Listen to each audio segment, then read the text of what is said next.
Sometimes what hurts the most is not the absence of love, but the presence of love that cannot fully reach you. You can feel the care, the attachment, the tenderness in small moments, yet when you need emotional closeness, something invisible pulls him away. He is there in the room, but not always present. He loves you, yet part of him remains behind a wall he may not even know exists. Emotional unavailability is not about coldness. It's not about someone being incapable of love. More often, it is the echo of old wounds, early unmet needs, childhood environments where feelings were unsafe, ignored, or punished.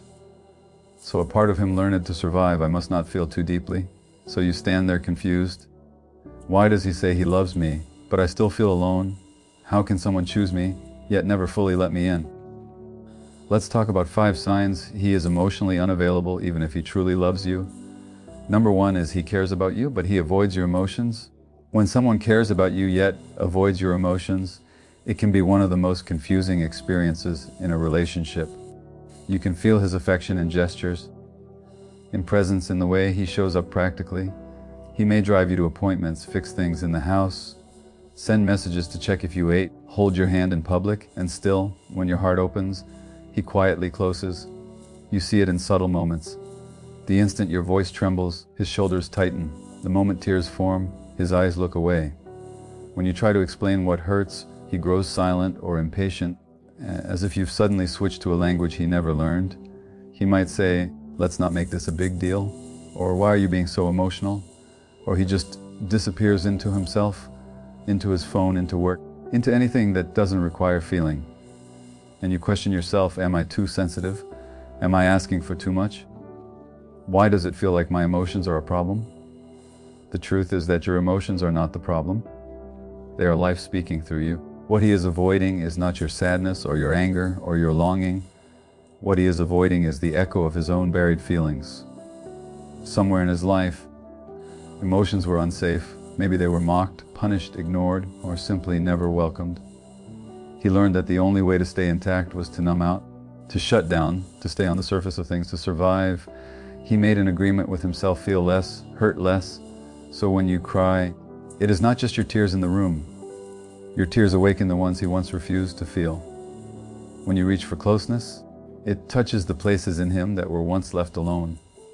He is not running from you. He is running from a part of himself that has never been held. He may care deeply in the only language he knows, fixing problems instead of feeling them, offering solutions instead of presence, saying, "Don't worry," instead of "Tell me more." That is the emotional vocabulary he learned. The problem is that your heart does not need repair. It needs to be witnessed. It needs someone to sit beside your pain without trying to erase it. You don't want to be told to calm down. You want to be understood. You don't want to be managed. You want to be met. You don't want someone to rescue you from your feelings. You want someone who can stay with you inside them. And when he avoids that, a strange kind of loneliness appears.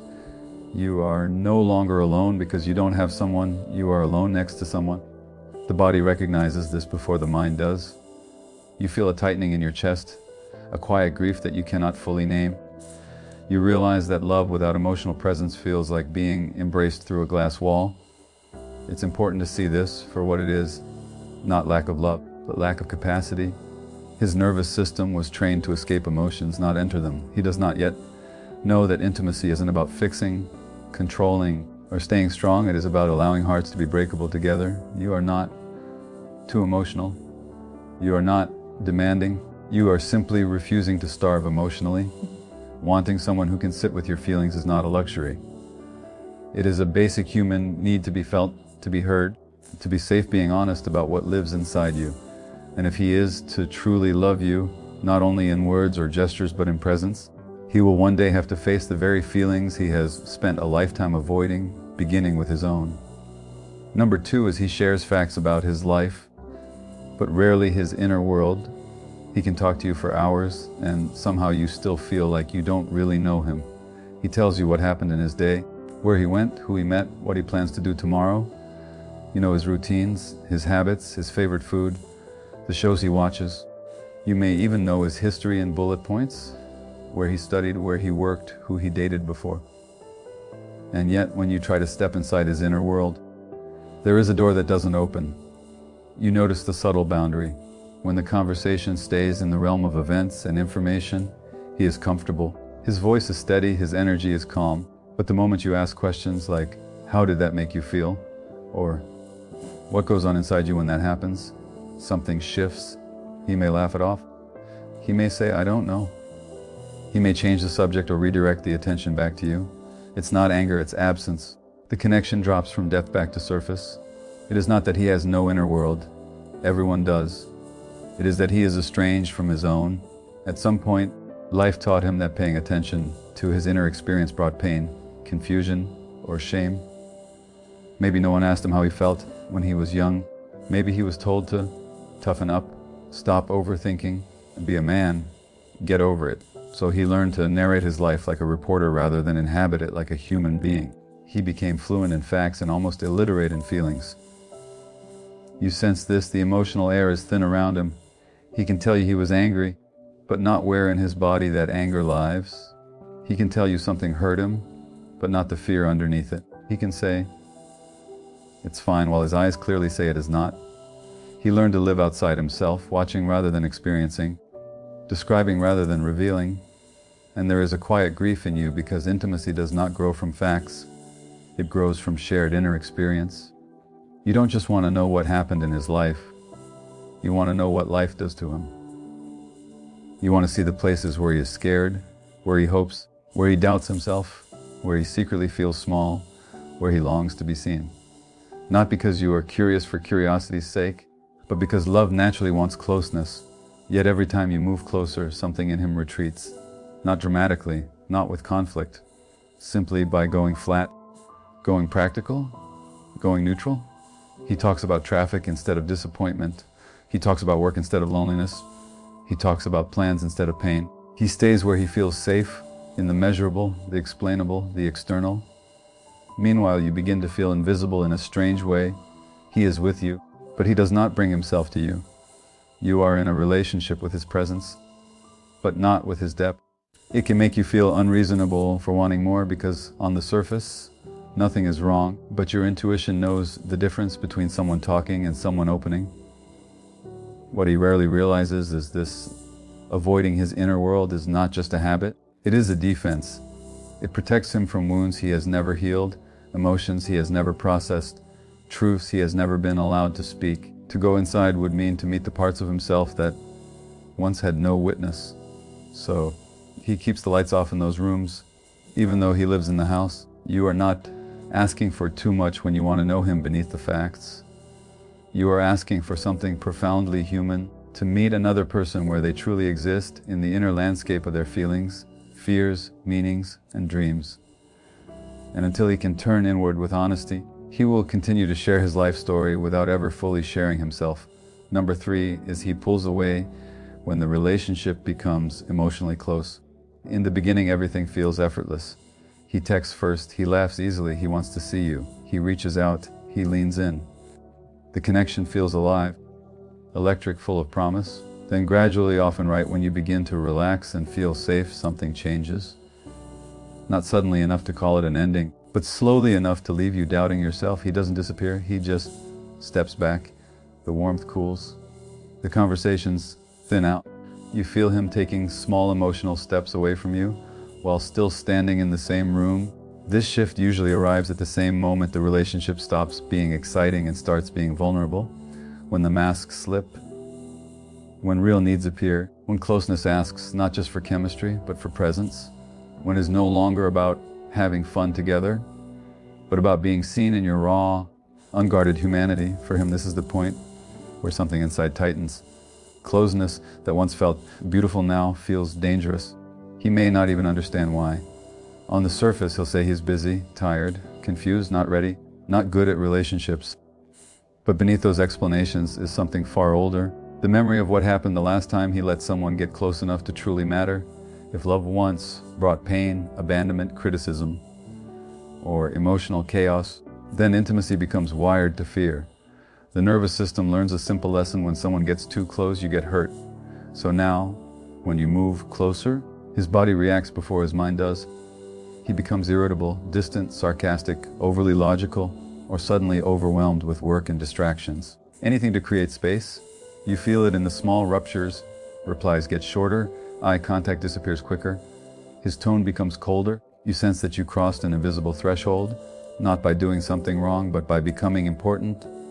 And here is the paradox now. He wants closeness as much as he fears it. He longs to be loved, to be understood, to be held. Yet the moment that possibility becomes real, his defenses rise like automatic gates.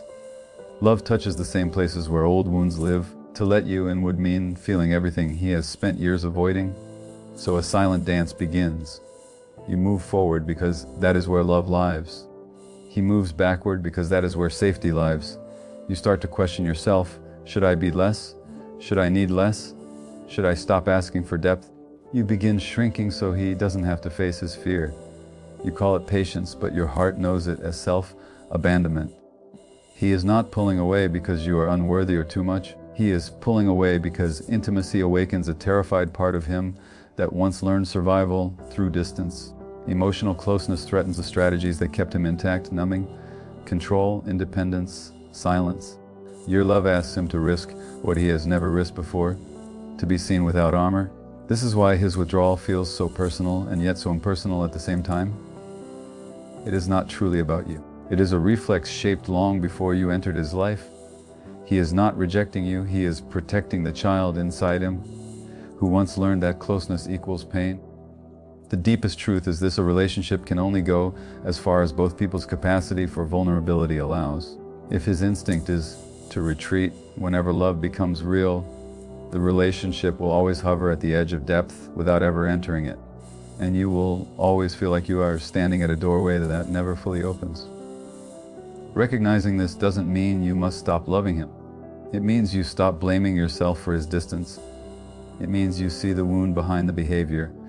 And it means you understand that closeness is not built by chasing him into his hiding places, but by acknowledging that until he turns toward his fear instead of away from it, intimacy will always feel to him like a cliff rather than a home.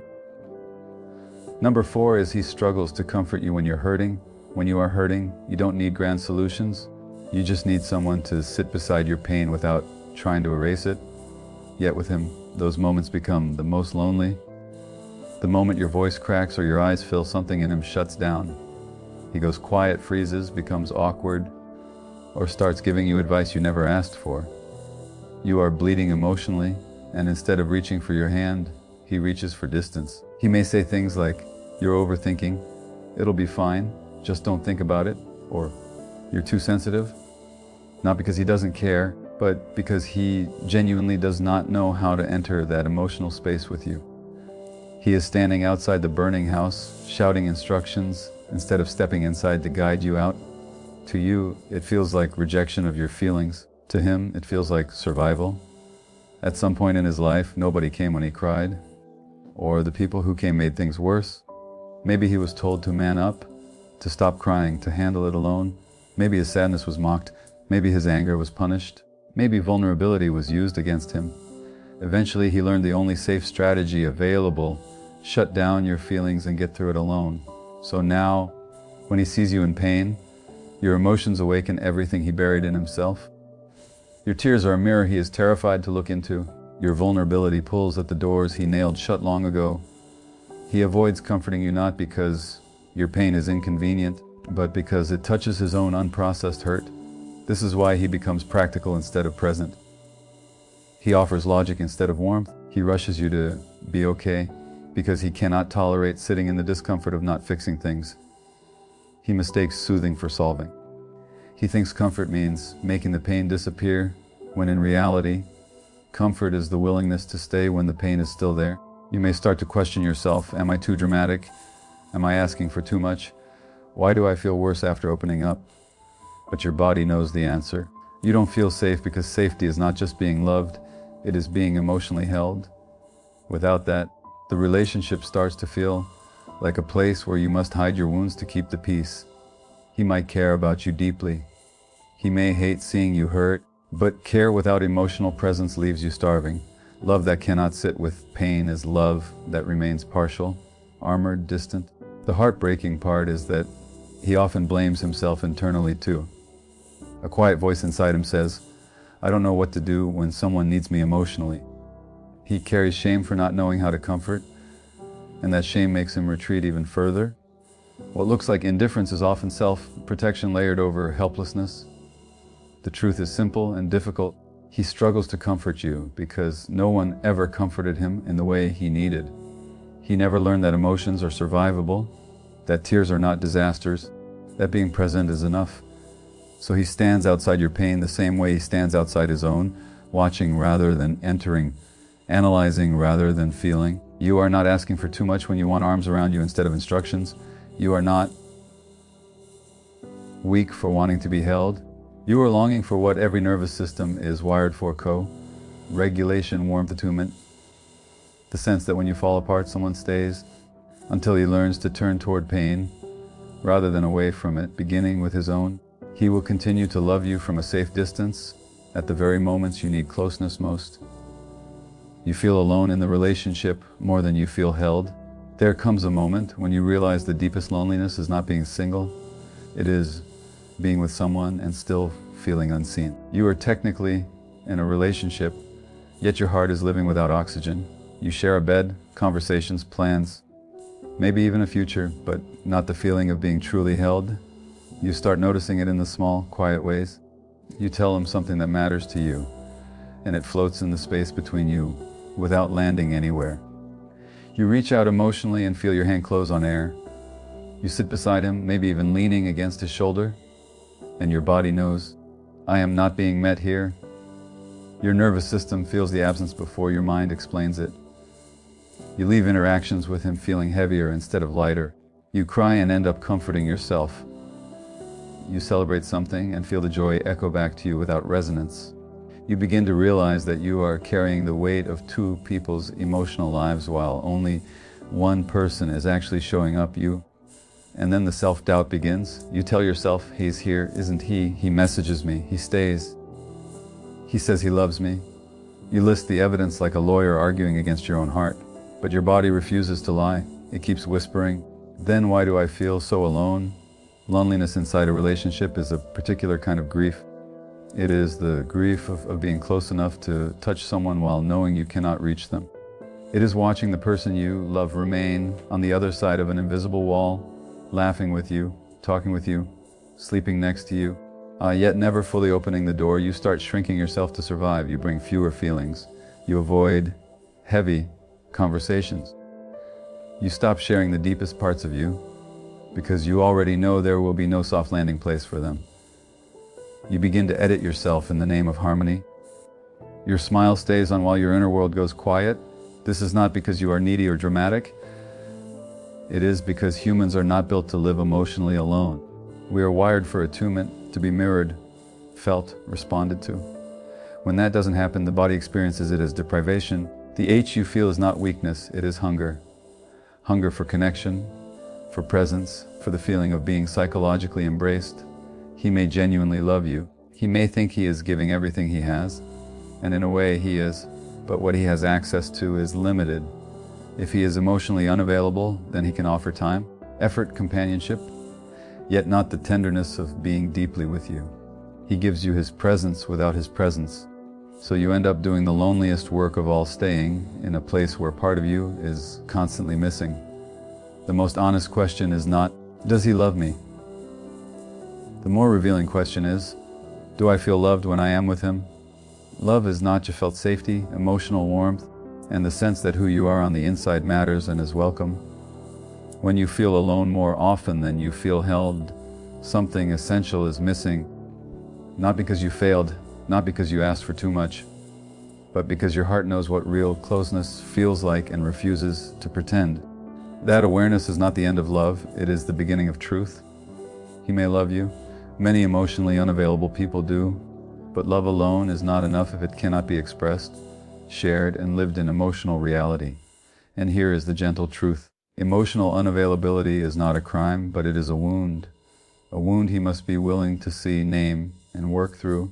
You cannot do that work for him, and you should not shrink yourself to fit the absence of what you deeply need. You are not asking for too much. You are asking for what love truly is: presence, responsiveness, and a heart willing to meet you where you live inside.